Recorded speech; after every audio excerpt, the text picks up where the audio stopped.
¿Me menciona si está grabando? Ok. Sí, para dar inicio a esta ponencia, me permiten dar alguna frase de iniciación. La litigación oral es el arte de transformar la prueba en convicción, desde la apertura que traza las hojas de ruta, pasando por las objeciones que custodian la legalidad, hasta la clausura que sella este destino del proceso. Es el momento donde la estrategia técnica se convierte en justicia. Es para mí presentarme el día de hoy como parte de moderación. Mi nombre es Ever Jean-Pierre Casas y miembro de la Asociación Jurídica Alex Justa. Para mí es un honor presentarles el día de hoy al doctor Héctor Mejía, que es abogado por la Universidad Nacional Pedro Ruiz Gallo, con formación académica de vanguardia. Es actualmente maestro en la Universidad Tecnológica de Perú. Su rigor analítica se refleja en labor como autor de artículos científicos en revistas indexadas que le otorga una base teórica sólida y actualizada.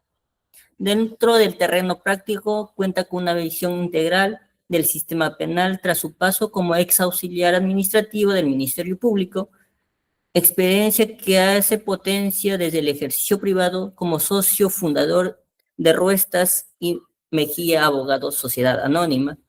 Su solvencia lo ha consolidado como un recurrente en ponencia en diversos tipos de eventos académicos de alto nivel. El día de hoy tenemos por tema a tratar los alegatos de apertura, las objeciones y el alegato de clausura. Doctor Héctor, le doy el uso de la palabra para que pueda continuar con la ponencia.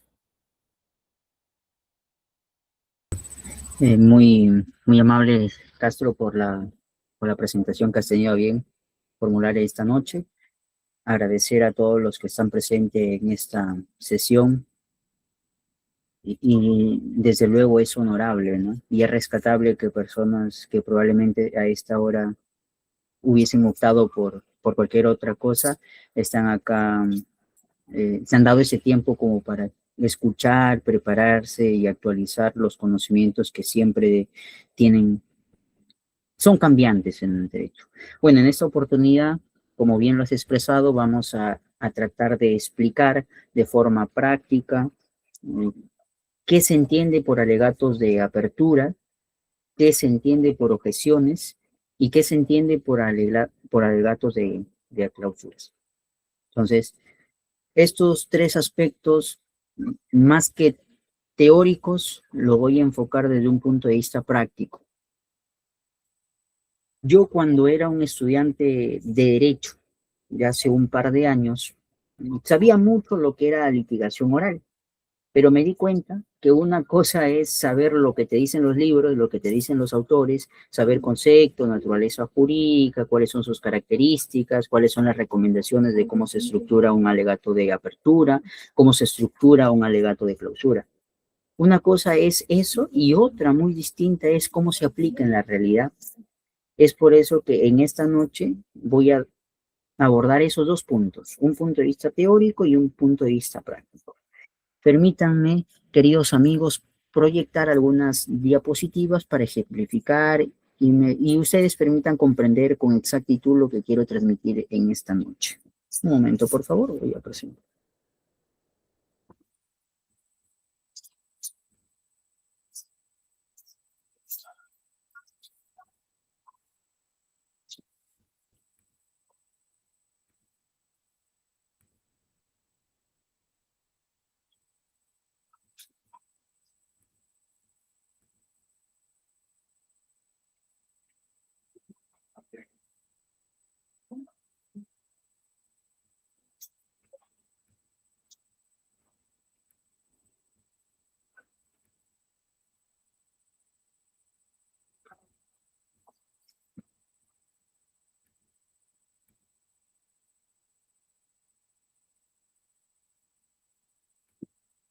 Por favor, me confirman si se está observando las diapositivas que estoy presentando. Sí, doctor, sí se logra visualizar. Perfecto. Los alegatos de apertura. ¿Qué son los alegatos de apertura? Los alegatos de apertura es aquella historia que tiene que presentar tanto el fiscal como los abogados, ya sea del acusado, del imputado, del actor civil o del tercero civilmente responsable al juez. En otras palabras, es la promesa que realizan estos sujetos procesales ante el juez y que esa promesa tiene que ser verosímil, tiene que tener un tapiz de veracidad y un tapiz de que lo que se va a expresar sea cierto. Me explico. Si el Ministerio Público, que es el titular de la acción penal, ha investigado por 6 o 8 meses, ha formulado acusación frente a una persona por un delito de homicidio culposo, doloso, lo que fuere, llega el momento en el que existe un auto de enjuiciamiento y posteriormente un auto de citación a juicio oral. Una vez que las partes concurren al juicio oral, es el Ministerio Público quien tiene que transmitir los hechos al juez para que éste tenga conocimiento qué es lo que sucedió, contra quién es el proceso, por qué delito, por qué hechos, bajo qué circunstancias. Por ejemplo, yo, si soy fiscalía, tengo que decir, señor juez, en esta audiencia se acreditará el delito de homicidio ocurrido el 15 de agosto de 2025 por Héctor Mejía Mendo, quien en circunstancias que se encontraba conduciendo su vehículo impactó a la agraviada Zaira Mejía, ocasionándole la muerte. Ese es una narración, pero es una narración aún incompleta, porque solamente le estoy transmitiendo al juez un hecho concreto. ¿Qué es lo que sucedió? ¿Qué fecha? ¿Bajo qué circunstancia? Pero yo necesito también hacer una promesa al juez respecto a cómo voy a acreditar ese hecho.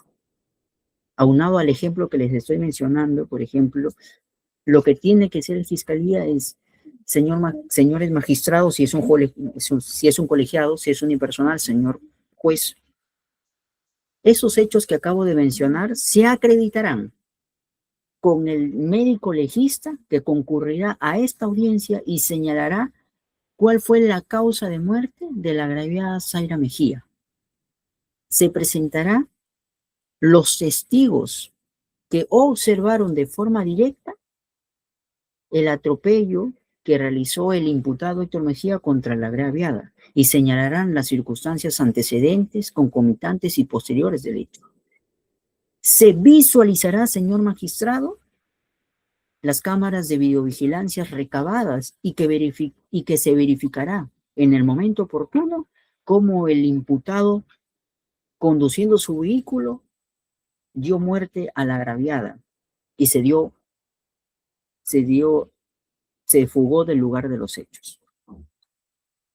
Si ustedes notan este breve ejemplo, se dan cuenta que la teoría es la presentación de la teoría del caso.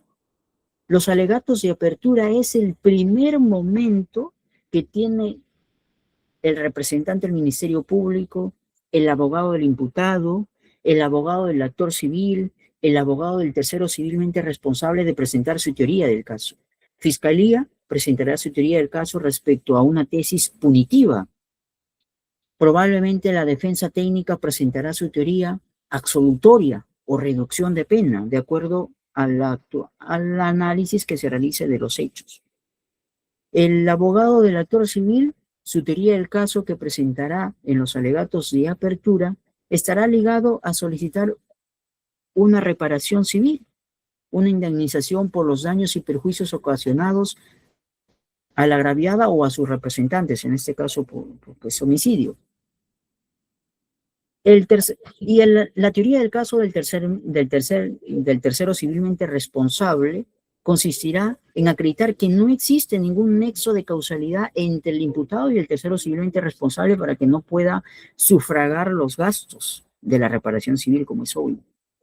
Entonces, Este es el primer momento que tienen los sujetos procesales de presentar su teoría del caso, de presentar fácticamente, probatoriamente y jurídicamente, pero en una estructura futura, en una promesa. Señor magistrado, se acreditará. Señor magistrado, se corroborará. Señor magistrado, se probará en el transcurso de la audiencia con los testigos, con las documentales, con los peritos. Tú haces una promesa. ¿Qué es lo que vas a acreditar en el transcurso? Recién en la actuación probatoria tú vas a poder desarrollar todo lo que prometiste en tu alegato de apertura. Y esa promesa quedará acreditada en el momento final del juicio oral, que es los alegatos de clausura o los alegatos finales.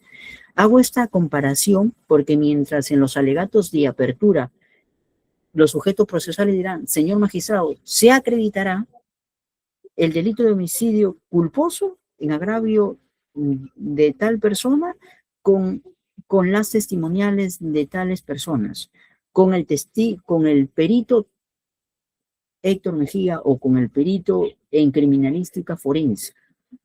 Y en Parangón, ya en los alegatos de clausura señalarás argumentativamente, señor magistrado, ha quedado acreditado, como se dijo en un primer momento, que en efecto el imputado Héctor Humberto Mejía Mendo cometió el delito de homicidio culposo, puesto que el 15 de agosto de 2025, conduciendo su vehículo de marca tal, de color tal, ocasionó la muerte que ha quedado acreditada con el certificado de necropsia, practicado a la agraviada el día tal. Entonces, el alegato de apertura es el primer momento que tienen las partes de presentar su historia, de presentar su teoría del caso. Es por eso que la doctrina española y la doctrina argentina y chilena, que son los que más han desarrollado esta teoría, o las técnicas de litigación oral en sistemas latinoamericanos, señalan que la destreza, una de las características principales que tienen que tener los sujetos procesales es la destreza de saber expresar su historia desde su punto de vista, de forma concisa, de forma breve, de forma potente y sobre todo que pueda transmitir confianza y verisimilitud. Porque imagínate que viene el primer momento que tiene el abogado defensor o el Ministerio Público de presentar su historia y el Ministerio Público ni siquiera sabe su caso. Eso es un fracaso para el Ministerio Público, porque el representante del Ministerio Público tiene que tener la idea que el juez no conoce los hechos, ni siquiera está enterado de las circunstancias del hecho, porque se entiende que nuestro sistema se estructuró de esa forma, porque recuerden ustedes que la investigación preliminar, la investigación formalizada, la etapa intermedia estuvo por un juez, que es el juez de investigación preparatoria, y es este juez que remite los actuados al juez de juzgamiento, y este no tiene la obligación y tampoco el deber de revisar los actuados, porque él, según las reglas del Código Procesal Penal y según la doctrina, él recién se va a enterar en juicio oral. Él no tiene por qué revisar los actuados que lo ha remitido el juzgado de investigación preparatoria, y no lo hacen por tiempo. Y está bien, porque si lo harían, se incurriría en una contaminación procesal, como se dice. Es por eso que aquí, en este primer momento, Fiscalía tiene que presentar su historia de una forma llamativa, y sobre todo, cuáles son los hechos que se pretenden acreditar, cómo se van a acreditar y bajo qué circunstancias se acreditará. Señor magistrado, se acreditará que Héctor Mejía mató a Zaira el día tal, bajo las circunstancias tal, y esto se acreditará con tales testimoniales, con tales documentales y con estos testigos en calidad de peritos. Y ya obviamente cuando llega la actuación probatoria, pues las partes tendrán que realizar todo el interrogatorio, el contrainterrogatorio, entiendo que ya han desarrollado este tema o probablemente la próxima sesión. A nivel peruano existe un gran autor que señala qué se entiende por alegato de clausura. Fran Almanza, un fiscal superior, uno de los mejores en nuestra región, señala que es a través del alegato de apertura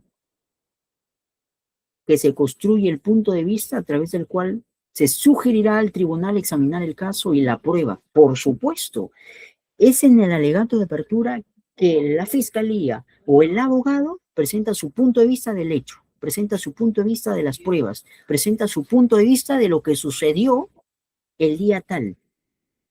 Porque frente a un hecho, probablemente fiscalía tiene una tesis y el abogado tiene otra tesis. Supongamos que fiscalía quiera imputar un delito de feminicidio a una persona, digamos, José Pérez. Fiscalía está imputando el delito de feminicidio en grado de tentativa contra José Pérez. Pero el abogado defensor tiene otra tesis. Señor magistrado, no es tentativa de feminicidio, son lesiones leves en contexto de violencia familiar.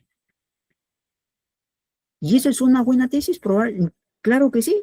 Todo depende de la circunstancia de cómo se dio la agresión. Porque recuerden ustedes que una cosa es el feminicidio en grado de tentativa y otra es el delito de lesiones leves en contexto de violencia familiar, que muchas veces terminan confundiéndose porque no se conoce o no se ha diferenciado con exactitud la frontera entre uno y otro. Incluso la jurisprudencia no es uniforme sobre el particular. Les digo eso porque me trae a colación un caso que justamente el año pasado tuve. Fiscalía desde un inicio señalaba que era intento de feminicidio y le solicitaban a mi patrocinado la pena de 17 años de pena privativa de libertad. Cuando se contactaron los familiares, analicé el caso y dije, aquí no hay tentativa de feminicidio, aquí sí hay lesiones. Y yo en un primer momento le dije a la familia, señores, aquí yo no voy a solicitar absolución porque sí hay testigos que acreditan que su hijo agredió a su expareja. Pero lo que sí voy a alegar, lo que sí puedo defender y lo que sí puedo construir es que es el delito de lesiones leves en contexto de violencia familiar. ¿Cuántos de pena? No menor de 4 ni mayor de 6. ¿Cuánto le estaba solicitando fiscalía? 17 años. Logré que le condenen a mi cliente por 3 años. La diferencia de pena muchas veces es la mejor estrategia cuando ya no se puede lograr la absolución, porque recuerden ustedes que la mejor defensa no siempre es la absolución, porque hay casos en los que ya no se puede alegar absolución, pero sí se puede alegar reducción de pena. Y no solo logré esa reducción de pena por cambio del tipo penal, sino también logré que la pena sea suspendida, convertidas por trabajos comunitarios, haciéndole el cálculo que establece el código. Entonces, a lo que voy es que los abogados, el fiscal y todos los sujetos procesales que participan en un juicio oral tienen que tener la destreza de saber expresar su punto de vista respecto al caso, respecto a los hechos, respecto a la prueba y respecto a las tesis jurídicas. Ustedes tienen que estar en la capacidad de expresar que respecto a este hecho, Fiscalía está señalando que es intento de feminicidio. Yo, defensa, señalo que no es intento de feminicidio, sino lesiones leves. Y mi actuación probatoria, por supuesto, va a ir en esa línea. Entonces, en conclusión, el alegato de clausura es el primer acercamiento que tienen los sujetos procesales de expresar y de dar a conocer la teoría del caso, los hechos y la prueba al juez. Y es el juez que en ese momento se construye una idea de qué es lo que sucedió, cómo sucedió y bajo qué pruebas es que las partes van a acreditar sus promesas. Es como cuando te estás declarando a una chica o a un chico, probablemente en un primer acercamiento tú dices, yo soy un buen joven, yo soy una buena chica, yo soy un buen profesional, yo soy un buen abogado, yo he ganado 20 casos, en todos he absuelto a mi patrocinado, lo llevas, yo soy un chico con valores y principios. Tú estás expresando en forma de promesa cómo eres. Ya obviamente la chica, conforme van pasando el tiempo, se va a dar cuenta si es que lo que inicialmente dijiste fue cierto o no. Algo así es el alegato de clausura, perdón, alegatos de apertura. Tú señalas qué es lo que tienes respecto a tu caso. Yo tengo esto, yo puedo acreditar este hecho de tal forma, de este modo, bajo esta circunstancia, bajo estas pruebas. Recuerden que el mejor alegato de apertura es aquel que se sustenta bajo lo que uno tiene, porque no te conviene que tú digas, yo, señor magistrado, voy a solicitar la absolución en su momento de mi patrocinado porque no existe prueba directa que vincule a mi cliente con los hechos imputados por fiscalía. Cuando tú sabes que en los actuados sí hay prueba directa y en la actuación probatoria se corrobora y tú al momento de llegar y de formular tus alegatos de clausura, lo único que tienes que decir al juez es que en efecto, señor magistrado, lo que yo prometí no logré acreditar. Y ese es un primer error en los que incurren los sujetos procesales. Por eso, la primera recomendación para construir un alegato de apertura es construyamos el alegato de apertura en función a lo que nosotros tenemos, en función a lo que uno quiere. Yo no puedo solicitar la absolución en la teoría del caso, en los alegatos de apertura, si es que las pruebas no dan para esa pretensión. Pero sí puedo solicitar si es que los hechos calzan y me permiten un cambio de tipo penal y con ello una reducción de pena. Profesionalmente, desde un punto de vista profesional, te van a respetar porque dice, este abogado o este fiscal es objetivo y sus pretensiones son objetivas, sus pretensiones se basan en lo que existe en los hechos y sus pretensiones están acorde a lo que dice el Código Procesal Penal o a lo que dice la doctrina. Porque me he cruzado con jueces y con fiscales que muchas veces dicen muchas cosas y no logran acreditar muchas de las tantas cosas que dijeron inicialmente y por ende su teoría del caso no queda acreditado. Yo tuve un caso en los que Fiscalía decía, yo voy a demostrar que el ciudadano José Pérez de la Barra estuvo en el lugar de los hechos y es el que cometió el delito de lesiones graves. Y yo, como su abogado, sabía que en la carpeta no había ni cámaras de videovigilancia, ni testigos directos que acrediten que en efecto las lesiones fueron ocasionadas por mi cliente. Ni siquiera el propio agraviado pudo presenciar, porque fueron dos los que participaron en el hecho, el imputado no pudo presenciar la participación de mi cliente. Entonces, eso es lo que prometió Fiscalía y no logró acreditar con ningún medio probatorio porque no había esa prueba, ni siquiera prueba nueva podía alegar. Y yo en mi alegato de clausura inicié de la siguiente forma, dije, señor magistrado, Fiscalía le ha contado su historia desde su punto de vista, pero permítanme contarle la verdadera historia, la historia que realmente sucedió respecto a mi patrocinado. Mi patrocinado es un joven de 25 años, profesional, que está llevando su maestría y que él nunca estuvo en el lugar de los hechos, porque curiosamente en la fecha en el que Fiscalía supuestamente dice que estuvo mi patrocinado, él estaba viajando y se acreditará esa tesis con la boleta de esa fecha y a esa hora y que será expedida por una empresa de transporte público interprovincial. Se presentó esa boleta, se presentó las cámaras de videovigilancia que señalaban la hora, fecha, en el que mi cliente estaba yendo hacia el lugar de los hechos, que estaba yéndose a otra ciudad. Y con eso acredité y con eso desvirtué la tesis de fiscalía, la no presencia de mi cliente en los hechos. Fiscalía decía que sí estaba mi cliente en los hechos y yo sostenía que no. Fiscalía no tuvo ninguna prueba que acredite la presencia de mi cliente. Yo sí tuve.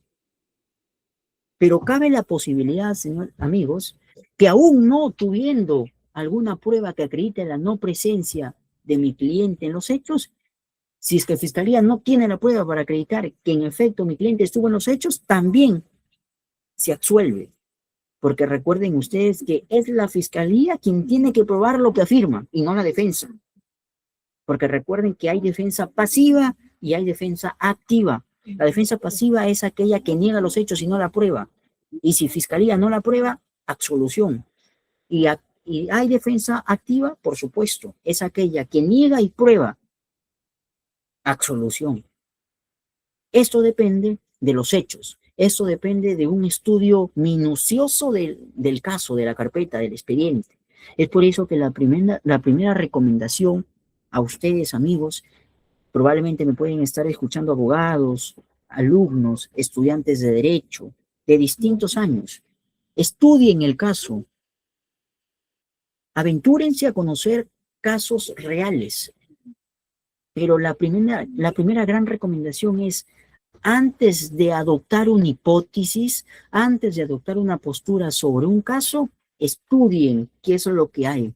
Es por eso que me causa suspicacia a mí como profesional del derecho que muchas personas, incluso abogados, estudiantes de derecho, tengan una postura a rajatabla sobre lo que sucedió con el chico Villar.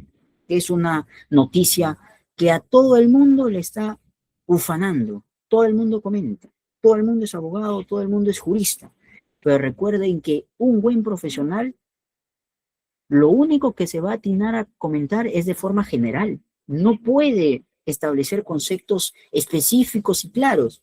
¿Por qué? Porque no tenemos el acceso a la carpeta, no sabemos qué es lo que hay en la carpeta, qué es lo que hubo en esa conversación, no sabemos la circunstancia. Bueno, sabemos por las noticias, pero recuerden que un profesional no puede basar su opinión jurídica sobre lo que probablemente la prensa diga, porque recuerden que la prensa también tiene un sesgo de dar los aspectos más importantes de un video, decir lo que a mí me interesa, lo que causa morbo, lo que llama la atención, y no necesariamente el derecho es así, porque a veces en esa noticia se esconde mucha información, incluso información que puede favorecer o apoyar la tesis de la defensa o incluso de la contraparte. La estructura de un alegato de apertura es que debe ser lo más breve posible, debe iniciar con un lema que resuma de forma sintética lo que ocurrió en el hecho. Por ejemplo, el caso de Villar, ¿qué diría la Fiscalía frente a ese hecho notorio y que todo el mundo tiene conocimiento? Señor magistrado, en esta tarde, el representante del Ministerio Público comparece frente a su judicatura para acreditar un hecho que a todo el mundo nos ha causado asombro, tristeza, porque se ha perdido un gran proyecto nacional. Pero sobre todo, señor magistrado, desde mi postura, se acreditará el delito de homicidio culposo sobre la campeona de nombre tal. Porque obviamente lo que tiene que ser el Ministerio Público es también no solo transmitir su historia, sino transmitir su historia desde el corazón, ingresar un poco de sentimentalismo. Eso es importantísimo, porque recuerden ustedes que quien está recibiendo la historia es un ser humano. Es un ser humano que probablemente también tiene una hija, que probablemente también tiene un hijo y que probablemente su hijo sea deportista. Imagínense ustedes si es que tienen sus hijos o que practican deporte, por ejemplo, mi persona, que practica un deporte, que yo corro por las por las avenidas. Por ejemplo, corro de Chiclayo a Lambayeque y muchas veces he corrido por la Panamericana Norte. Y yo me pongo en ese lugar. Imagínate que yo en esa condición sea juez. Entonces, si es que Fiscalía me transmite su historia desde un punto de vista sentimental, probablemente se va a activar no solo la razón, sino también el cerebro límbico. Y ahí tiene Fiscalía un punto ganado. Pero también corresponde a la defensa transmitir su punto de vista, pero un punto de vista más allá de lo racional también, con un poco de sentimiento, como por ejemplo, señor magistrado, está bien, yo no dudo que este hecho sea llamativo, que sea penoso para la familia de la campeona, pero se está dejando de lado también un gran proyecto, como es mi cliente, un joven de 21 años que estaba cursando universidad, que tenía muchos proyectos, pero ahora la prensa, los ciudadanos, los deportistas y todo el mundo le está, le está haciendo un linchamiento. Entonces, de alguna manera también lo estás humanizando a tu defendido. Esto ya corresponde a la estrategia, a la táctica y a la visión que pueda tener el abogado sobre cómo humanizar a tu cliente. Fiscalía va a humanizar a la agraviada, lo va a exaltar, la campeona, la mejor de todas. Y corresponde al abogado del imputado también humanizarlo para que el juez entienda que va a juzgar a un ser humano, va a juzgar a una persona que también tiene un futuro igual que la campeona que lastimosamente ha fallecido. Eso, ¿qué le va a permitir? A que el juez entienda que está en un escenario donde posiblemente también puede restringir muchos derechos a ese joven, investigado por el hecho, por el presunto hecho que cometió. Es una narración de la historia. Una narración de la historia es la exposición de la versión de los hechos. Fiscalía tiene la versión de los hechos. La defensa tiene la versión de los hechos. Sobre este caso que estamos poniendo en ejemplo y que es de conocimiento público y notorio, Fiscalía señalaba una postura, la defensa técnica señalaba otra postura, defensa técnica que fue ejercida, creo que ya renunció, por Jefferson Moreno. ¿Qué dijo Jefferson Moreno? Tuvo su versión de los hechos, Fiscalía tuvo su versión de los hechos. Si eso la trasladamos a juicio oral, sería un alegato de clausura de las partes. Pero obvio, esta versión de los hechos no solo se construye en juicio oral, en los alegatos de apertura, porque ya ahí, en los alegatos de apertura, ya está consolidado la versión de los hechos, pero la versión de los hechos se construye desde las diligencias preliminares, porque desde ahí es que se va construyendo. Es como construir una casa, construyo la base, el primer piso, el segundo piso, el tercer piso y el cuarto piso. El cuarto piso ya es el alegato de apertura y yo estoy en las condiciones de expresar mi versión de los hechos, sustentada en prueba, sustentada en medios probatorios y sustentada en una teoría jurídica sólida que el juez me pueda creer y me pueda dar la razón. Por ejemplo, hasta el momento, Fiscalía está manejando la tesis de homicidio culposo, pero más adelante probablemente puede cambiar al homicidio doloso por dolo eventual. Depende del análisis y de las circunstancias y las nuevas circunstancias que puedan aparecer en los hechos.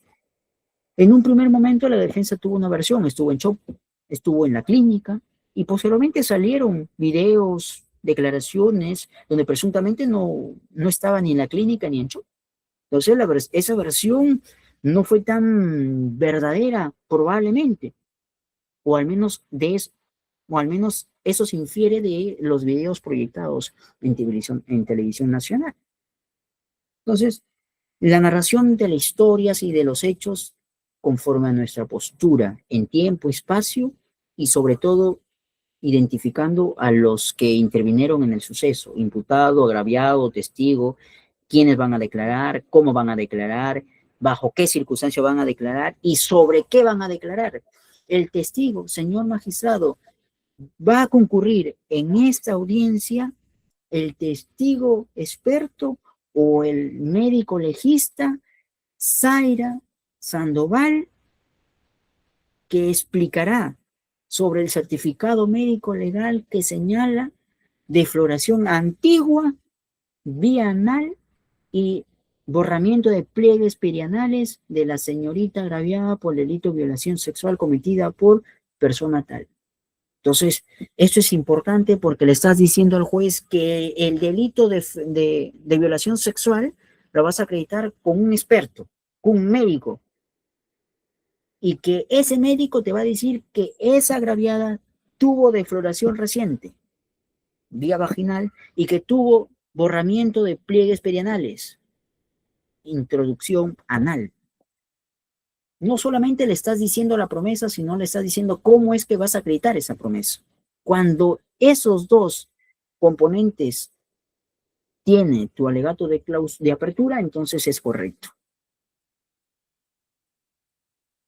¿Cuáles son los requisitos para una realización, para una buena realización de alegato de clausura? Ser breve, tener buena observación, un lenguaje claro, directo, evitando términos confusos, complicados o terminologías técnicas, a veces por ufanarnos, a veces por creernos el mejor de todos o el que está más preparado, rebuscamos términos como que para decir, entonces no es la idea. La idea es transmitir un lenguaje sencillo, claro y directo, que te entienda el juez, que te entiendan las partes y que te entiendan los testigos a los cuales vas a preguntar en su momento. La información tiene que ser la más breve posible, un esquema fácil de manipular y utilizar frente a cualquier evidencia.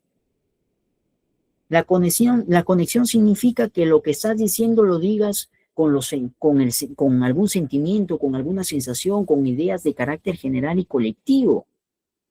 Porque muchas veces uno expresa su alegato de apertura, pero de forma neutra. No es recomendable. Lo recomendable es que si tú eres abogado de un ciudadano de 20 años, un joven que aún está en un proceso de desarrollo, tú puedes utilizar esa información y transmitir tu historia, la versión de los hechos, tu alegato de apertura, poniéndole un poco de sentimiento, de sentimiento. ¿Por qué? Porque eso te va a ayudar a humanizar al ser humano, al imputado, al agraviado probablemente también. Claridad, tienes que ser claro, qué es lo que quieres probar, cómo lo vas a probar, bajo qué circunstancia vas a probar y tiene muchas veces las partes más importantes de tu discurso, es necesario repetirlo 1 o 2 veces, porque cuando tú más repites algunas cosas se le va quedando al juez. Pero no es que todas las cosas vas a repetir, sino las más importantes. Por ejemplo, en el delito de violación sexual, yo puedo repetir perfectamente que el delito de violación sexual en agravio de tal persona se va a acreditar con el médico legista Héctor Mejía. Y con eso probablemente tengo el 50% de la acreditación del delito. Y solamente me quedaría corroborar a mi Ministerio Público la participación del imputado con los hechos de delito de violación sexual. Recuerden que en los alegatos de apertura no se formulan conclusiones. Yo no puedo decir, señor magistrado, se acreditó que aquí hay delito. Se acreditó que Héctor Mejía cometió el delito de violación sexual. Se acreditó que el señor Castro, en su función de alcalde de la Municipalidad Provincial de Chiclayo, se apropió indebidamente de 50.000 soles. O cometió cohecho o algún delito contra la administración pública. Yo no puedo concluir en los alegatos de apertura porque recuerden que la expresión es el primer acto comunicacional de las partes con el juez. Señor juez, esta es mi historia. Mi historia la voy a acreditar con tales medios de pruebas. Y esta es mi teoría. Sobre estos hechos, este es el delito. Y esto se va a acreditar con tales testigos. Para eso también es recomendable utilizar PPTs, fotos, videos que puedan ser ilustrativos de lo que uno va transmitiendo o exponiendo. Las virtudes de un buen discurso de apertura. Cuando el discurso o cuando el alegato de apertura es correcto, tiene muchas virtudes. Que el juez va a tener una idea concreta de lo que tú quieres transmitir y sobre todo puede ya el juez tener una posición sobre los hechos. Puede tener una posición que ya en el transcurso de la actuación probatoria la puede confirmar o la puede desechar. Pero el hecho de que el juez tenga una postura inicial solo por el hecho de escuchar tus alegatos de apertura es un buen indicio. Es un indicio de que probablemente vas a obtener una sentencia absolutoria si esa es tu pretensión o si tu pretensión es un cambio del tipo penal, probablemente lo vas a tener. Es un buen indicativo. ¿Qué es lo que no se debe hacer en un alegato de apertura? El juez, el fiscal o los abogados no deben partir de que el juez conoce el caso y conoce los detalles. Porque si el fiscal o los abogados parten de esa premisa, entonces su estructura del alegato de clausura va a estar equívoca. ¿Por qué? Porque yo no voy a estar en la capacidad de transmitir esos detalles. Yo no voy a estar en la capacidad de transmitir la circunstancia de tiempo, espacio y modo que el juez necesita sobre los hechos, porque yo entiendo que ya conoce el juez. No, señor. Usted tiene que partir de la premisa de que el juez desconoce de lo que ha ocurrido en este caso. Tanto es así que ni siquiera sabe el juez el expediente. Es por eso que le solicita al especialista, señor especialista, antes de iniciar la audiencia, señor especialista, informe sobre el estado del expediente, quién es el imputado, por qué delito, bajo qué circunstancia. Los que han participado en audiencias de juicio oral o los que han tenido la oportunidad de presenciar una audiencia de juicio oral, se van a dar cuenta que en el primer momento, al momento de la instalación de juicio, el especialista de audio que expresa esos datos identificativos del expediente o del caso, porque el juez no conoce, porque recuerden ustedes que el juez de juzgamiento o los jueces de juzgamiento tienen un sinfín de casos, probablemente 3 a 4 casos al día. Imagínate tener toda una memoria tan amplia como para abarcar o memorizar los pormenores del caso. Imposible. Es por eso que los abogados tienen que tener la idea de que el juez desconoce y yo, como sujeto procesal, voy a transmitir la versión que yo tengo sobre los hechos. Señor juez, yo quiero que usted entienda que sobre estos hechos se hizo A, B, C y D y esto se va a acreditar con tales pruebas. El otro error común es que los abogados extraen conclusiones, aun cuando la prueba todavía no se ha presentado, no se ha actuado. Y como ya obviamente les he dicho anteriormente, esto es imposible. Eso se hace ya en alegatos de clausura cuando ya la prueba se ha actuado. Ahí sí puedes argumentar y puedes decir, señor, se acreditó el delito de violación sexual porque conforme se ha acreditado con el certificado médico legal que señala que en efecto hubo defloración reciente o antigua, dependiendo la tesis que maneje la fiscalía. Recuerden que no es necesario exagerar, es expresar lo que uno tiene, expresar lo que uno puede acreditar. No digan, voy a acreditar tal cosa cuando no lo puedes acreditar porque esa es una desventaja para quien lo hace. Una vez que se inicien con los alegatos de apertura, es decir, Fiscalía hace sus alegatos de apertura, dice la versión que tiene sobre los hechos, posteriormente, si es que hay abogado del actor civil, también va a decir su postura, si hay abogado del tercero civilmente responsable, va a hacer lo propio, y finalmente va a ser el abogado del imputado quien también va a decir la versión de los hechos, qué es lo que cree él sucedió. Luego, en el transcurso de la actuación probatoria, cuando le están interrogando a un testigo, a un perito, o le están haciendo un contraexamen a un perito, a un testigo, yo puedo formular objeciones. Las objeciones son acciones o incidencias de control promovidas por las partes en la audiencia respecto a un agravio concreto, requiriendo la intervención judicial y proponiendo algún tipo de solución. ¿Qué se busca o cuál es la función de las objeciones? Evitar, limitar, contener, excluir o que no se valore cualquier circunstancia o situación que pueda ser inconveniente o riesgoso o perjudicial para la solución correcta y legítima del caso. ¿Cuáles son los fundamentos? Los fundamentos es el derecho de acción que tienen las partes, el principio de contradicción y sobre todo el modelo acusatorio que tienen las partes, que es estructurado nuestro sistema. Hay dos clases de objeciones. las objeciones preventivas y las objeciones curativas. Las objeciones preventivas son aquellas que evitan que ocurra algo perjudicial para nuestra teoría del caso. Las curativas son aquellas que evitan que la información ingresada a audiencia sea valorada. Esta última no se aplica por desconocimiento en nuestro sistema y la que se aplica con mayor frecuencia es la preventiva. Esto de las objeciones es sumamente práctico y aquí hay algunos ejemplos. Para la defensa o el representante del Ministerio Público cuando quiere formular o quiere formular una objeción tiene que saber el agravio. Y para conocer el agravio, el litigante debe conocer cuáles son esos agravios contenidos en el Código Procesal Penal y también en la doctrina, por supuesto, qué es lo que está permitido y qué es lo que está prohibido. Imagínense, nosotros podemos formular objeciones al alegato de apertura por impropio, al alegato de clausura por impropio, cuando una de las partes formula pregunta sugestiva, pregunta hipotética, pregunta argumentativa, pregunta repetitiva, pregunta no responsiva, pregunta conclusiva, pregunta de opinión, pregunta ambigua, cacciosa, compuesta, que coacción, irrelevante o de referencia.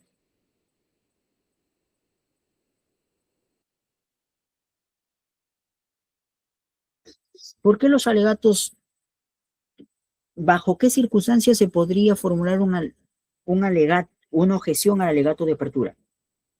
Porque recuerden ustedes que el alegato de apertura, el fiscal o el abogado solo puede construir su historia a partir de los hechos debidamente individualizado y estructurado en el auto de enjuiciamiento.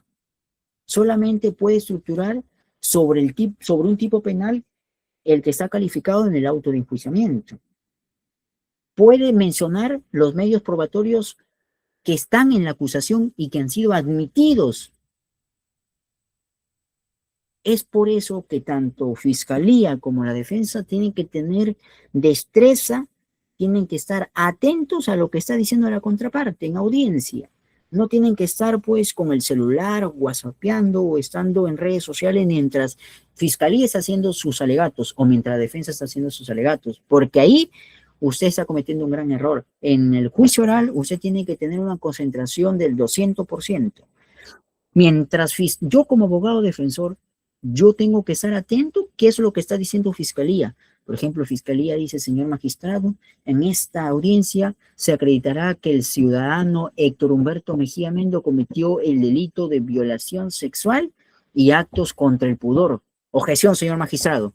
El representante del Ministerio Público está diciendo un alegato de apertura impropia porque está calificando a los hechos con un tipo penal no contenidos en la acusación, menos en el auto de enjuiciamiento. Porque recuerden que la acusación y en el auto de enjuiciamiento Fiscalía señalaba que era violación sexual, pero no actos contra el pudor. Entonces yo tengo que inmediatamente observo el agravio en el que incurre Fiscalía mientras está formulando sus alegatos de apertura. Objeción, señor magistrado, objeción al alegato de apertura por impropio. Fiscalía está agregando un tipo penal no previsto y no contenido en el auto de enjuiciamiento. Si me permite, por favor, puedo desarrollar a mayor profundidad los argumentos o los fundamentos. Adelante, señor abogado, fundamente por qué está formulando esta objeción y tú formulas, ¿no? De acuerdo al artículo 371 del Código Procesal Penal, señala que los alegatos de apertura deben basarse o deben circunscribirse a los hechos contenidos en el auto de enjuiciamiento, así como a la calificación jurídica y a los medios probatorios. Por ejemplo, la defensa técnica puede decir, señor magistrado, en esta audiencia, esa defensa acreditará que mi patrocinado no estuvo en el lugar de los hechos, porque conforme se acreditará con la boleta que se adjuntará en esta audiencia y que se actuará en el transcurso de la audiencia, y Fiscalía puede decir, objeción, señor magistrado. El abogado del imputado está señalando que va a acreditar la no presencia de su cliente con una boleta, pero esa boleta no ha sido admitida a este juicio, conforme se advierte del auto de enjuiciamiento. Entonces, ¿cuál es la pretensión, señor juez? Solicito por su intermedio que exhorte al abogado del imputado a que mencione los medios probatorios admitidos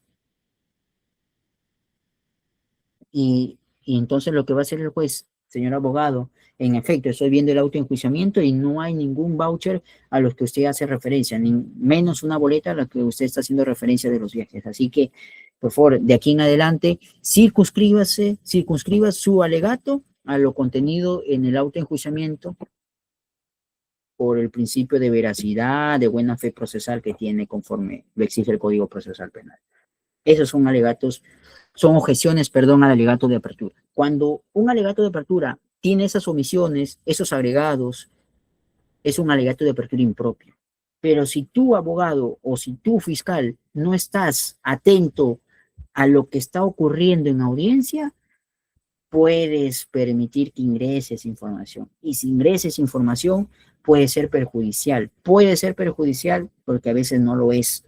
Y si no lo es, no es por tu acción, sino porque sencillamente, de acuerdo a la teoría del caso, no es tan relevante. El alegato de clausura es cuando el fiscal o el abogado basa su argumentación o su sustento de los hechos con pruebas que no se actuaron en el juicio, o se distorsionan los hechos, o las partes agregan hechos no debatidos, citan resoluciones, acuerdos plenarios, sentencias del Tribunal Constitucional, documento inexistente. Por ejemplo, yo tengo una anécdota sobre esto. Recuerdo el año pasado cuando estaba ya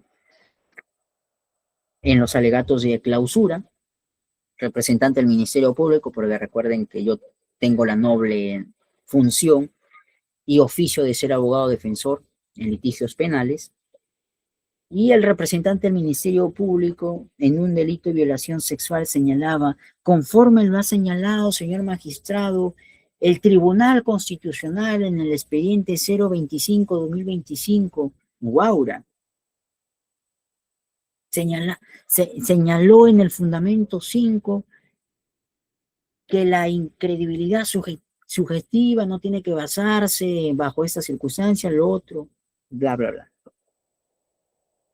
Uno hay que ser habiloso, tiene que tener una actitud y hay que tener una expertise rápida para poder reaccionar y verificar la información que está diciendo Fiscalía. Obviamente estaba con mi apoyo y se logró verificar que esa resolución existía, pero el fundamento que señalaba no era correcto. Ese fundamento que decía el fundamento 5 decía cualquier cosa menos lo que estaba alegando Fiscalía. Tanto es así que esa resolución ni siquiera abordaba el delito materia de debate. Entonces dije, señor magistrado, objeción al alegato de clausura. El señor juez se quedó medio aturdido, me dijo, ¿por qué, señor abogado? Porque el representante del Ministerio Público está alegando una sentencia del Tribunal Constitucional donde supuestamente ha desarrollado y ha sentado una base sobre esto, pero de la revisión minuciosa que se ha hecho, no es así. Ni siquiera el fundamento que ha señalado Fiscalía, ni la propia resolución abordan el delito en materia de debate. Así que solicito que el Ministerio Público, por su intermedio, se rectifique y cite correctamente la resolución que sea aplicable al caso. O en el supuesto caso que no existiera, pues se abstenga a argumentar bajo resoluciones inexistentes. Fiscalía dijo, bueno, señor magistrado, nosotros hemos leído, pero de repente se ha incurrido en un error, en un error material, que esto, que el otro. Y el juez dijo, a ver un momentito, comenzó a revisar y dijo, sí, en efecto, señor fiscal, la resolución que usted ha señalado no es la correcta, no aborda el tipo penal, incluso aborda otra cuestión. Así que le solicitamos que si no tiene ninguna resolución, no la genere, no señale cosas que no están sustentadas en una resolución debidamente, porque eso también podría incluso acarrear una sanción. Pero más allá de ese incidente que yo generé, por dos motivos. Uno, porque yo quería generar inestabilidad emocional en el fiscal, porque era joven, igual que mi persona, yo también soy joven. Yo en algún momento, cuando me enfrenté a mi primer juicio oral y cuando me hicieron mi primera objeción, me formularon mi primera objeción y yo no sabía cómo reaccionar. Yo me quedé nulo por milisegundo, pero luego mi apoyo me codió y yo reaccioné e inmediatamente bajo mi expertise y por la experiencia que ya tenía por haber practicado en estudios previos, pude salir de esa objeción. Entonces, cuando cuando el representante del Ministerio Público, las partes son jóvenes, a veces carecemos, no tenemos mucha experiencia, no tenemos mucha expertise, no tenemos esa capacidad de sobreponernos a estas circunstancias como la que ocasiona una objeción.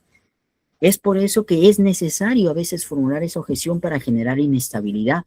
Y muchas veces esa inestabilidad emocional que te va a generar que el Ministerio Público se olvide de datos, se olvide de lo que tenía que decir, porque muchas veces los objetos procesales tienen un guión y entonces la memoria o la explicación se va haciendo conforme uno lo aprendió, conforme uno lo captó. Pero si tú generas una desestabilización emocional, entonces se le va a ir muchos datos. Y eso a mí me convenía porque yo sabía y yo creía y estaba seguro que el fiscal iba a mencionar algo que a mí me iba a destruir en mi teoría del caso. Y yo generé ese incidente, me dieron la razón y no dijo lo que yo quería que no diga. Y me fue beneficioso. Entonces, eso también es otro dato, otro consejito desde la práctica, desde la experiencia. Así como en el juicio oral pueden haber muchos supuestos. Por ejemplo, fiscalía puede estar preguntando a un testigo y puede formular una pregunta sugestiva, como decir, ¿logró usted observar a un sujeto que portaba un arma de fuego? ¿No es cierto? Esa es una pregunta sugestiva, es una pregunta incorrecta. ¿Por qué? Porque tú le estás diciendo al testigo que observó a un sujeto que portaba un arma. Pero si el testigo no dijo previamente que estaba portando una arma, tú no lo puedes hacer. Porque la información tiene que salir del testigo y no del abogado. La información tiene que salir del fiscal y no, perdón, la información tiene que salir del testigo y no del fiscal. La información en juicio oral tiene que salir del testigo, del médico legal, de los efectivos policiales, de la agraviada, no de los sujetos, no de fiscalía ni de la defensa. Porque cuando la información sale de la defensa o sale del Ministerio Público, ya es una pregunta que merece ser objetada. Objeción por pregunta sugestiva, objeción por pregunta hipotética. ¿Cuándo es hipotética? Cuando sobre un hecho no se tiene claridad qué es lo que sucedió, pero nosotros en clave decimos, señor testigo, ¿usted sabe por qué se emocionó la agraviada? ¿Usted sabe por qué lo lesionaron a la agraviada? Esa es una pregunta hipotética, porque nadie en su sano juicio observa por qué la lesionaron, la agraviaron a la víctima. Porque si yo soy testigo de hecho, yo testigo observo cómo Juan lo pegó a María. Pero yo no sé por qué motivo. No podría saberlo. Entonces, si es que yo, fiscalía, formulo una pregunta a mi testigo, digo, señor testigo, ¿usted sabe por qué lo pegó a B? Objeción por pregunta hipotética, señor magistrado. El testigo no sabe bajo qué circunstancia y bajo qué motivo pues la agredió, porque él solamente lo vio, observó los hechos a 100 metros. Fundada la objeción, reformule su pregunta, representante del Ministerio Público. Pero también hay pregunta argumentativa, aquellas que tienen en su estructura, pues, argumentación, que, que le que direccionan a la confusión, al testigo o al perito. Hay pregunta repetitiva, por ejemplo, cuando ya se está incidiendo sobre la misma línea temática y ya previamente te respondió el testigo. Hay pregunta no responsiva cuando las partes le formulan al testigo, señor testigo, por favor, ¿qué sucedió el 16 de marzo de 2025? Ah, bueno, una agresión. ¿Le podría comentar al tribunal qué tipo de agresión? Sí, en efecto, yo vi a mi vecino que le estaba golpeando a su esposa con un palo, luego le rasuró el cabello. ¿Cómo le rasuró el cabello? Ah, bueno, lo rasuró de esta forma, de esta manera. Perfecto. ¿Le podría comentar nuevamente al tribunal cómo le rasuró el cabello? Objeción, señor magistrado.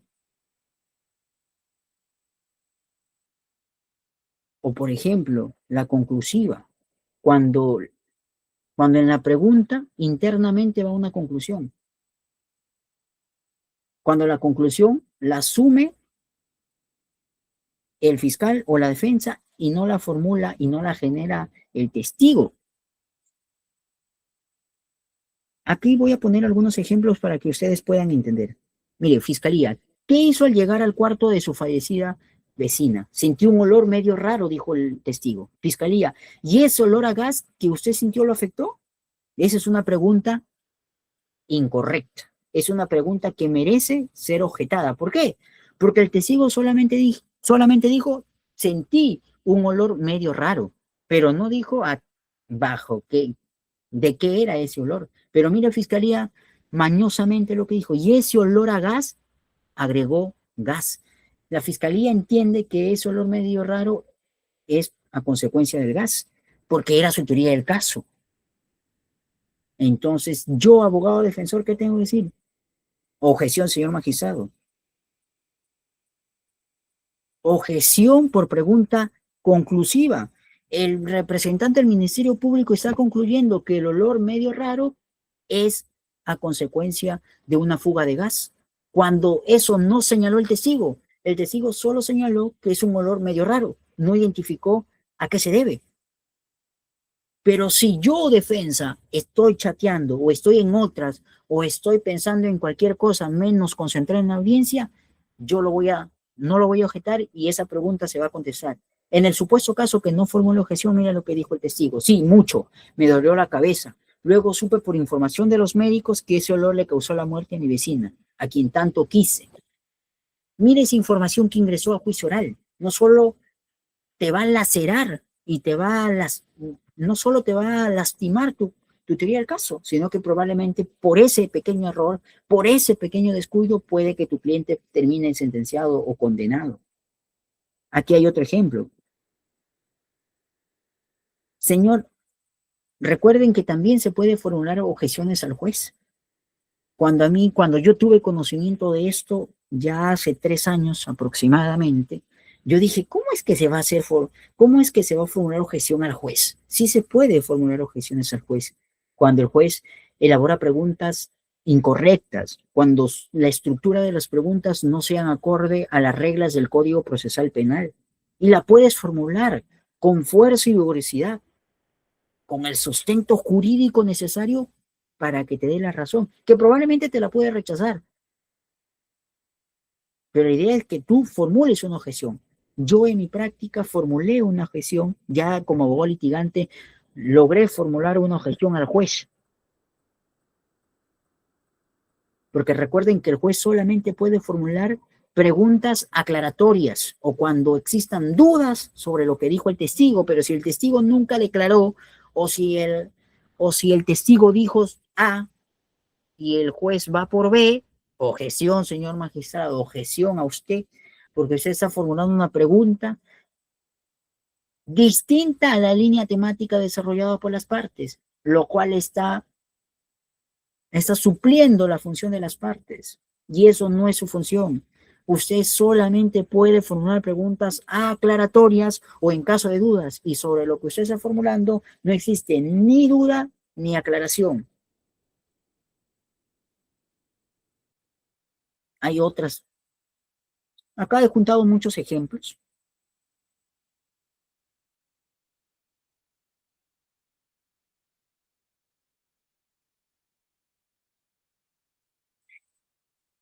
Esta es una pregunta sugestiva.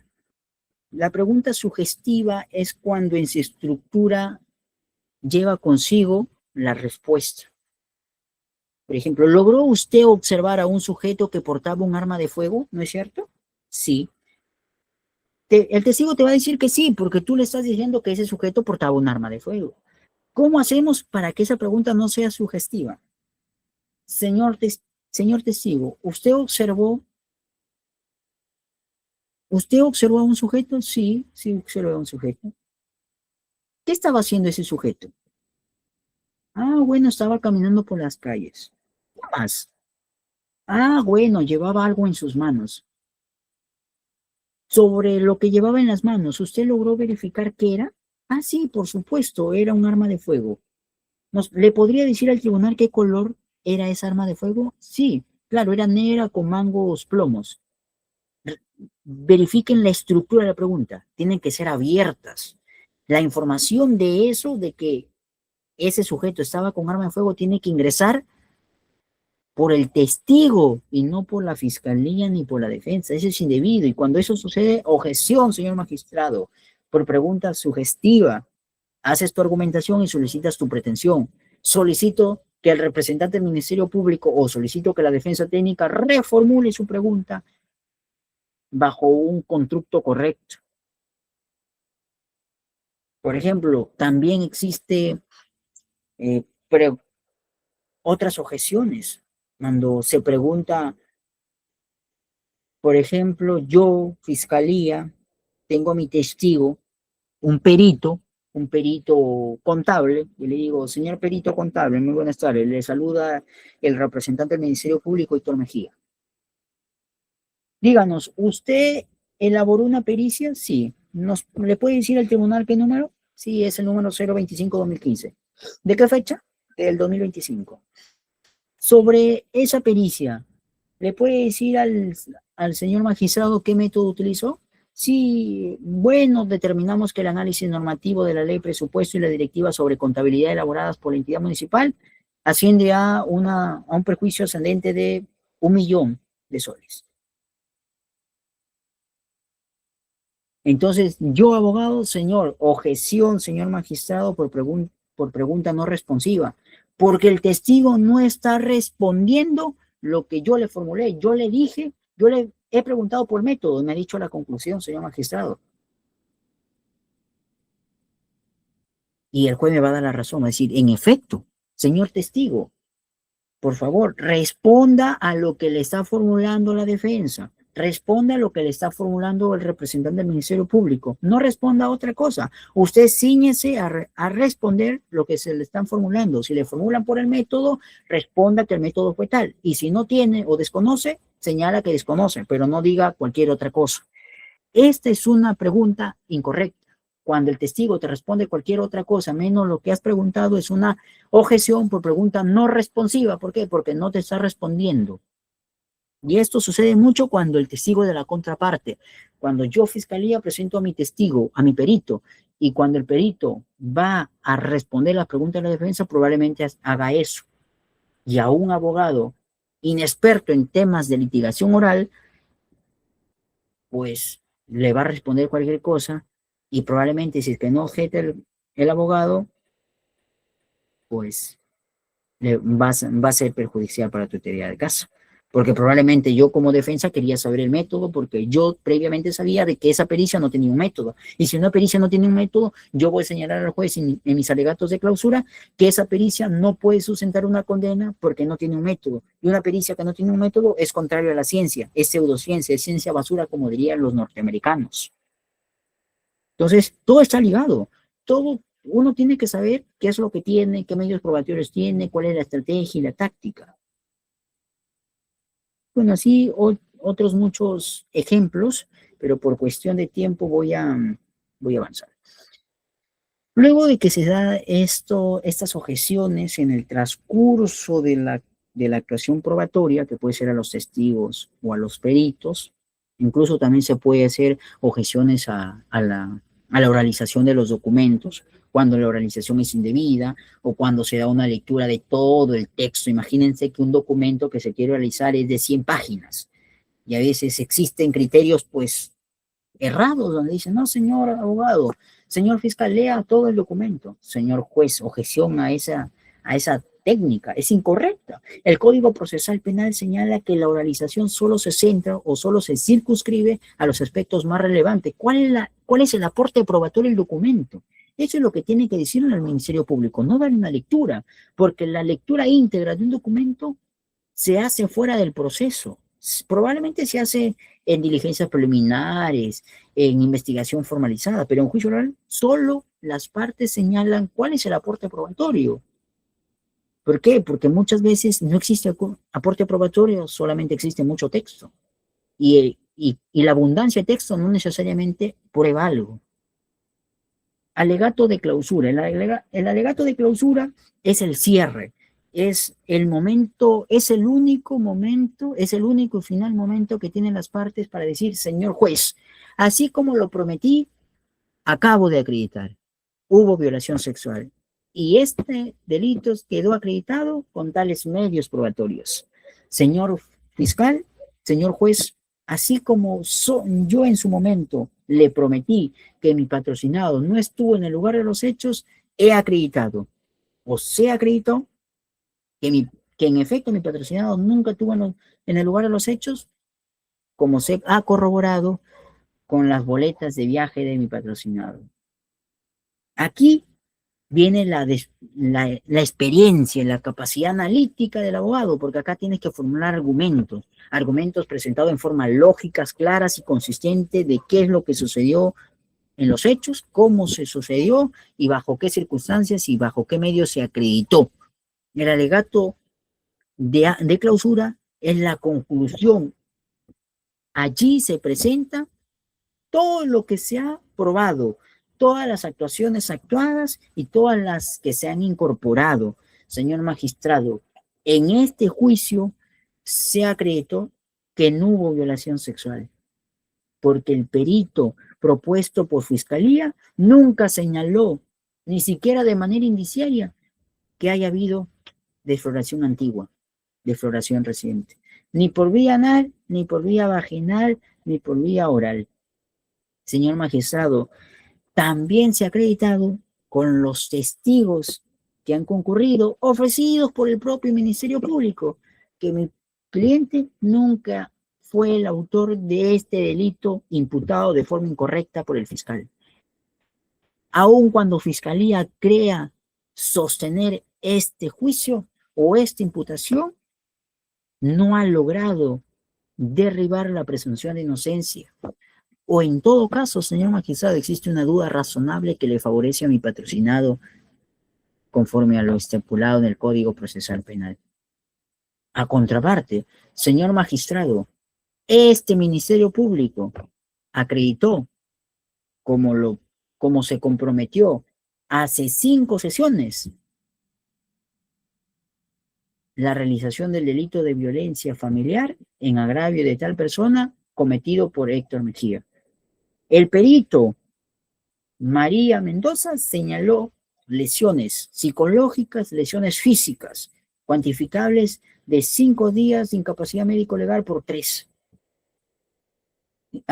Indicadores de afectación emocional, inestabilidad en su aspecto, en tiempo y espacio. El testimonio de la agraviada coherente, persistente, no ha habido celos, no ha habido pues circunstancias que invaliden a la declaración. La declaración de la madre de la agraviada consistente y persistente en la imputación ofrecida por este Ministerio Público.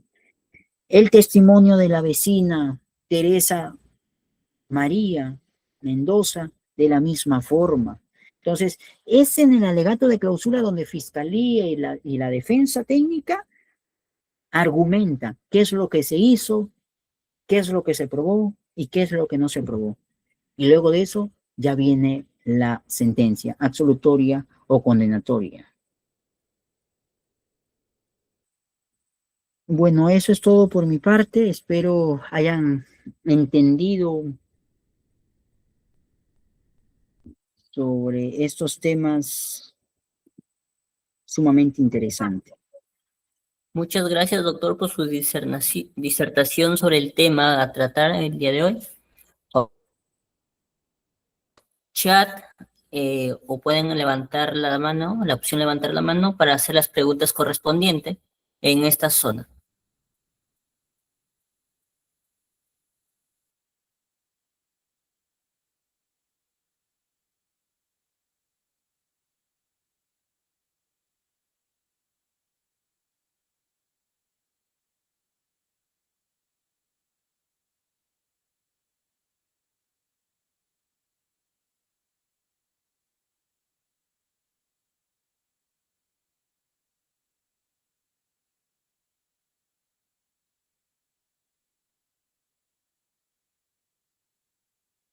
Doctor, en vista que no hay preguntas, le agradecemos de antemano a nombre de la Asociación Jurídica Lex Justa, así como la Escuela Jurídica Wiñay Lex y del Ilustre Colegio de Abogados de Sullana que han hecho posible ese tema a discernir. Y le esperamos y le hacemos una invitación extensiva para que próximas ponencias nos pueda brindar. Muchas gracias, doctor. Muchas gracias a ustedes. Hasta luego, cuídense.